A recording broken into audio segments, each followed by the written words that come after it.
See this? There it is there. That's what happened. I went through the thick denim seam that was like quadruple or sextuple or octuple, like 4, 6, or 8 seams deep. And that's what happened. The needle, I believe, got pulled out of the needle screw, and it bent. And that is what is stopping the sewing machine from operating. I thought that I had bent one of the rods underneath or at the hand wheel end, the balance wheel end, but I think this is the issue. This is the problem. I'm very relieved because it means I haven't bent any of the rods or rigging at the hand wheel end or underneath the bed. So that's where I'm starting with fixing this problem.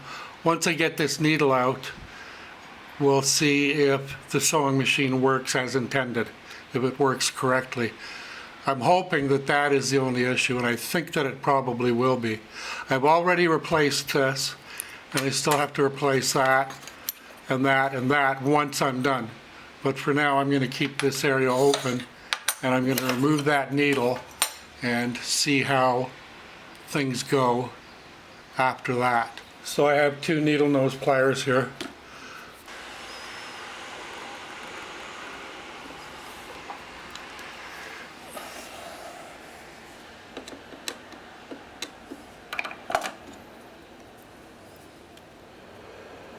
I'm removing the presser foot. Well, there was the screw for the presser foot. It fell down.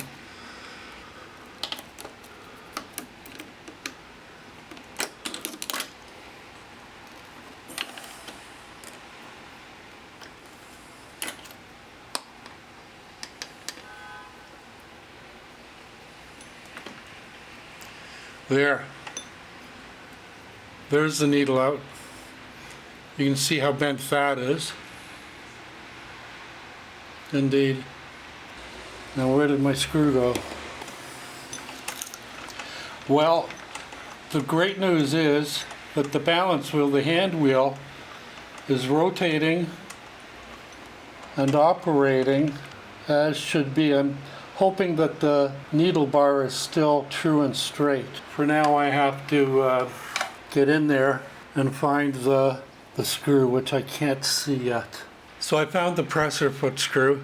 It had fallen right through out of the machine entirely onto the little curved wooden table bottom. So that's a good thing. And in a moment I'm going to activate the foot pedal, the knee pedal. Right now,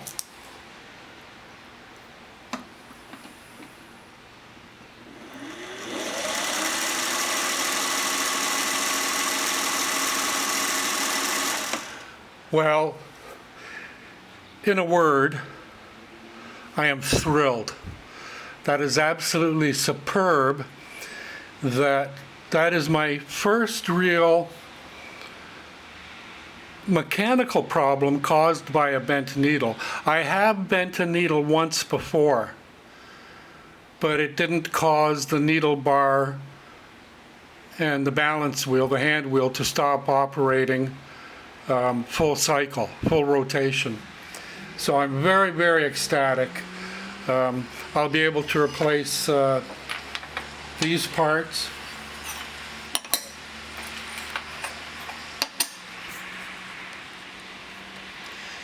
And the top, and we'll be back in business. So first I'm going to replace the top, and then put these 3 parts back on. When I remove the top of machines, I always put the screws back in so that I don't lose them. As we've talked about before, the best place to keep the screws is in their meant to be threads. So we've done that. Now we can replace this like that, and I can put the screws in. and then get my Vera screwdriver and start to thread the screws in.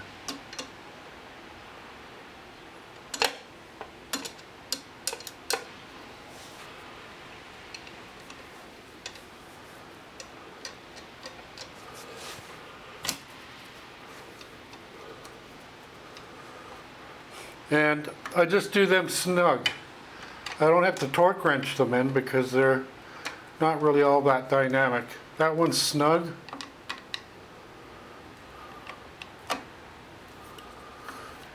And that one's snug. Now I can replace the other parts down by the throat and all that. So I got in here and cleaned out this gap that goes on the race. There is some of the fluff and dirt.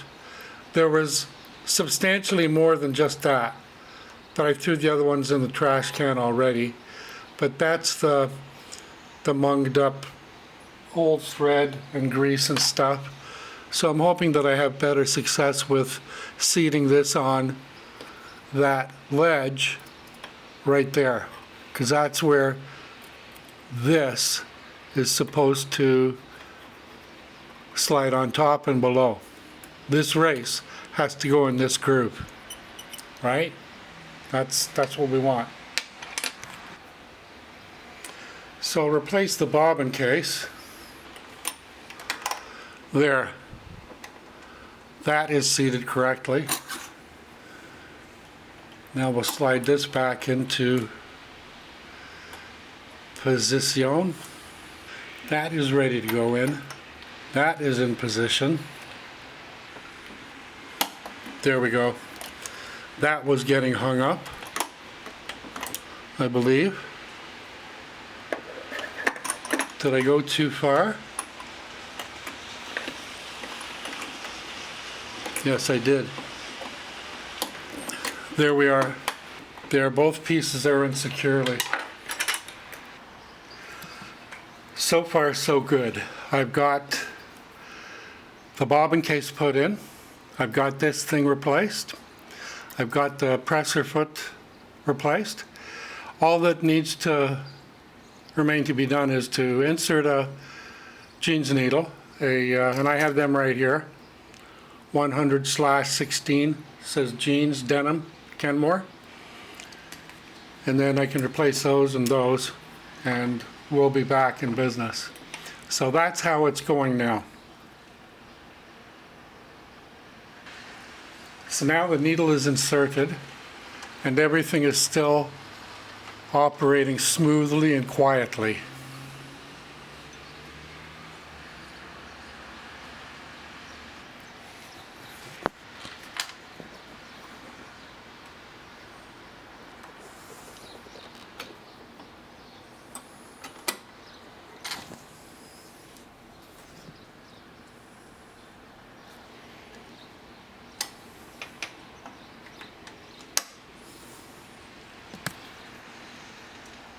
There, that has seated correctly.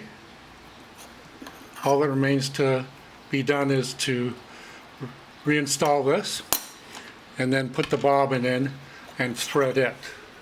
This is how I replace the throat plate. Here's the throat plate spring that has to go into those two grooves. So see how I've done that?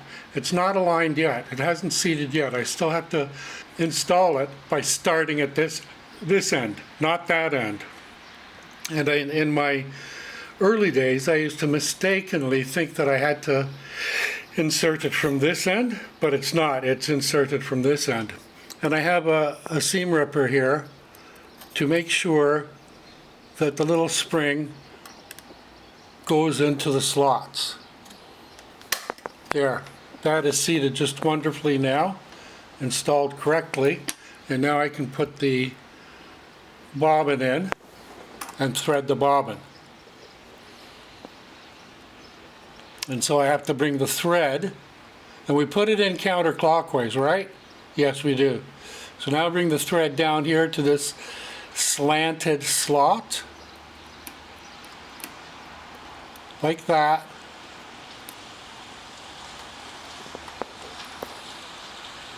And now it's gone in behind the spring, and then I bring it to this straight slot like that. And now I can thread the rest of the upper thread, get it back on and going, and then I should be back in business. So far so good. Are you with me still? I hope so. I hope this is helpful to you watching the trial and tribulation I had with this. And I believe that all occurred because of the thickness of the jean seams, the denim seams, the multiple seams, folded over and layered on top of each other. It became tight and it pulled the needle out, pulled it down. And that's how tight the denim can be on the needle when you have multiple layers of thick cloth like denim. Because I was going very slow when that occurred. And I didn't realize that you should always check the needle first. So there's my little tip. I'll get some thread and I'll thread this machine now. So now I'm replacing the bottom cover that I had removed when I started doing things without, first of all, doing a proper inspection.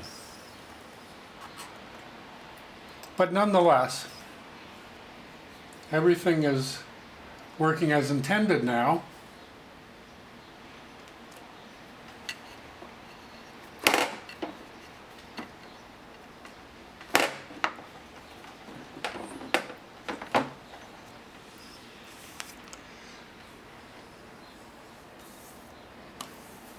And I'm ready to thread the upper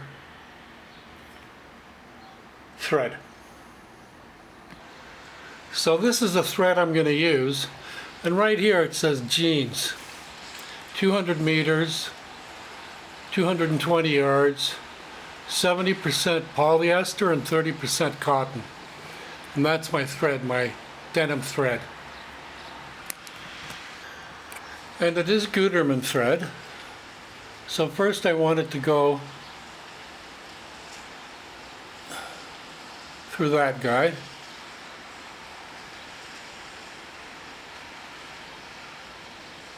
There, that's clicked in there.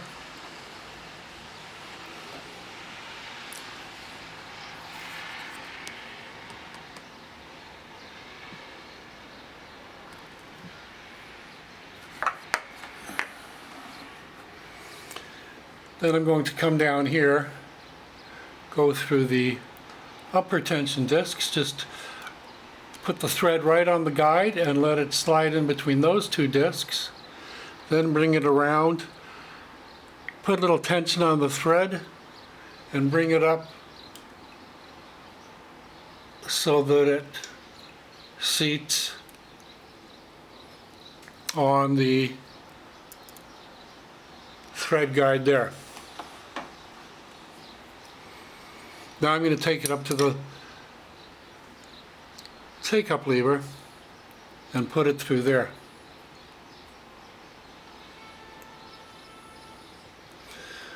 So it's through the take-up lever, and I want to make sure that I go, whoopsie daisy,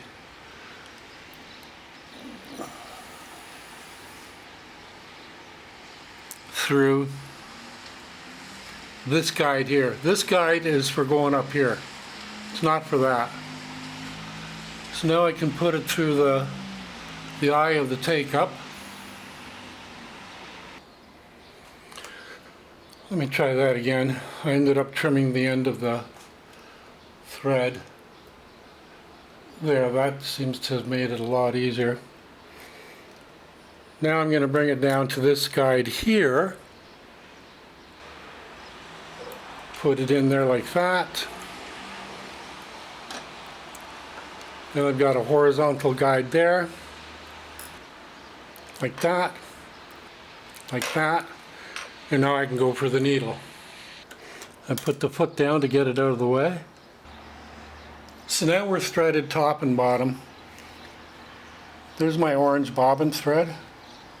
Here's my gray-blue upper thread. And I've got the presser foot up, so I have slack.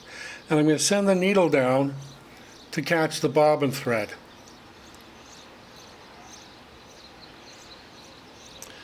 And there's the orange bobbin thread peeking up on the blue denim thread right there.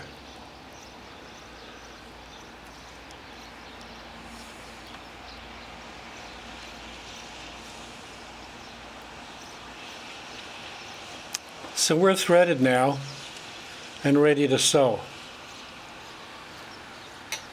That being the case, I'm going to do a little test sew first. So here I am ready to do a test.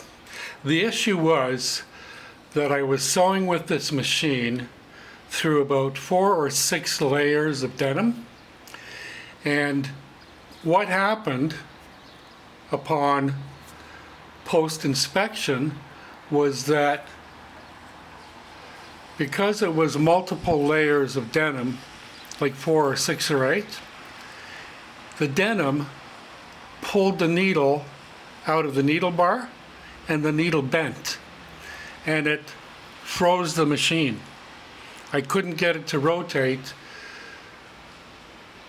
a complete revolution. Like when I touched the hand wheel and rotated the hand wheel, it wouldn't move. And I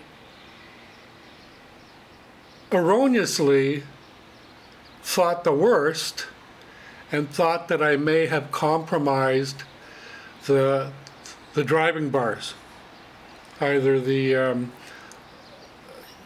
hook driving bars underneath or the vertical uprights going from the balance wheel, the hand wheel, down to the bottom of the sewing machine. What actually had happened was the needle had been pulled loose by the multiple layers of denim, and it had gone down, and then it had bent. It had bent towards me, towards this way. And that was the jam. So even though I had suspected or expected the worst, there was the machine is working fine. I ended up taking the plates off, taking out the bobbin case, taking out, I forget what we call the device in there. You'll see it in this video, that locks the bobbin case in there securely, but I took that out as well. I went underneath and checked. I took the top off to make sure that I could look down and see the vertical drive bars, that they weren't bent or compromised. And in the end, the only thing that was wrong was that the needle had bent. However, I did get to clean out the bobbin case and the bobbin case race, both parts of the bobbin case race, the groove and the part that goes in, and everything is working fine, I believe. And now I'm about to do a sewing test. I hope this is helpful to you if you have any mishaps with your needles or your sewing machines while sewing through multiple layers, of thick cloth, like denim for example. So, okay, let me get started on this sewing test. I've got the knee bar throttle where I need it to be.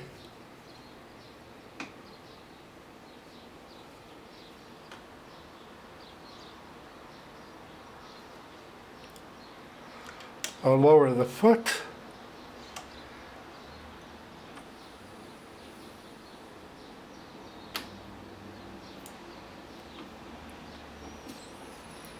And we'll get started.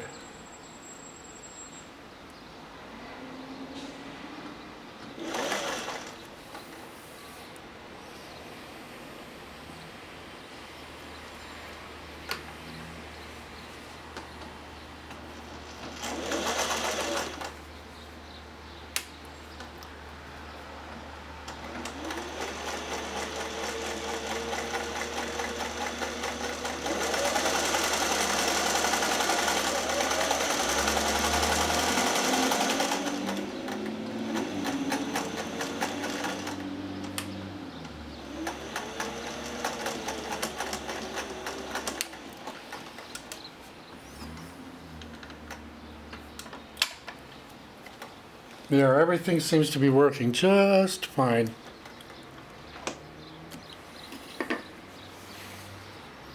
Indeed.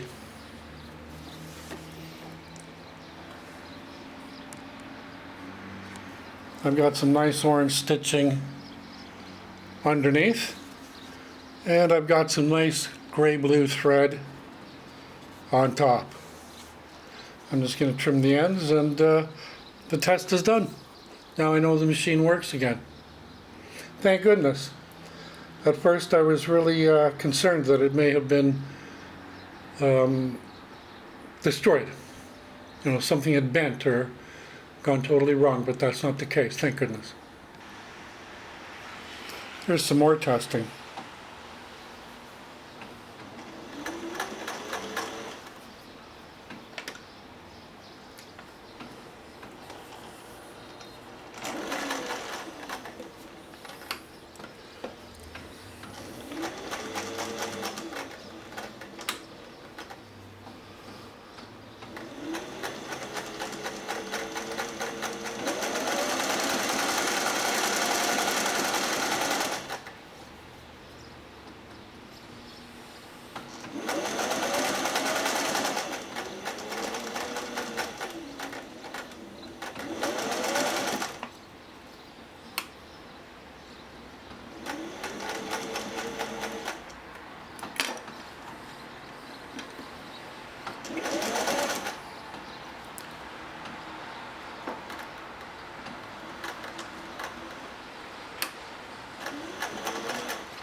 And likewise, we've got good orange stitching there,